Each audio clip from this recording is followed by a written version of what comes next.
আমরা আজকে আনন্দের দিন। এই মিলন মেলা সম্পর্কে এই আমরাই বাংলাদেশ এ সম্পর্কে যদি বন্ধু আমরা মাননীয়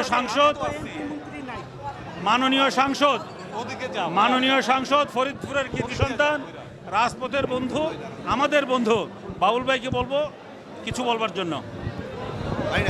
কি বলবো, আজকে আমি উদ্বেলিত, কারণ বন্ধুত্বের উচ্ছ্বাস এটা কোনো কালে কোনো দিনও মানে কোনো অর্থ দিয়ে স্বার্থ দিয়ে এটা হয় না। আসলে 87 বেশ যারা আমরা জীবনের একটা পরন্ত বেলায় বলতে গেলে একরকম ভাটির টান আমাদের এই বন্ধুরাই বাংলাদেশ এখন পরিচালনা করছে। যে যেখানে আছে পেশাগত জীবনে, রাজনৈতিক, ব্যবসায়িক, সামাজিক সবাই আমরা এখন অভিভাবক হয়েছি, আমরা বাবা হয়েছি, কেউ শ্বশুর হয়েছি, হ্যাঁ, কেউ নাতি পুতিরও হয়েছে আমাদের। সুতরাং বলতে গেলে আমরাই বাংলাদেশের এখন সিনিয়র সিটিজেন।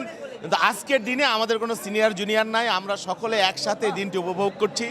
এত বন্ধুদের প্রাণের মেলা উচ্ছ্বাস, এটা সত্যি অভাবনীয় ব্যাপার। এবং আমি আমার বন্ধুদেরকে পেয়ে এখানে আমি খুব আনন্দিত, উচ্ছ্বসিত। আমরা প্রায়ই চেষ্টা করবো এরকমভাবে মিলিত হবার জন্যে। সব কিছুর বাইরে আমাদের নিজেদের যে একটা সময়, একটা জীবন, এটা থাকবার প্রয়োজন আছে বলে আমি মনে করি। সবাইকে ধন্যবাদ, সবাইকে সবার প্রতি কৃতজ্ঞতা। যারা দূর দূরান্ত থেকে এসেছে প্রত্যেকেই সুস্থ থাকুক, সুন্দর থাকুক, ভালো থাকুক, বন্ধুদের বিজয় হোক, এবং যারা আয়োজন করেছে তাদের প্রতি কৃতজ্ঞতা।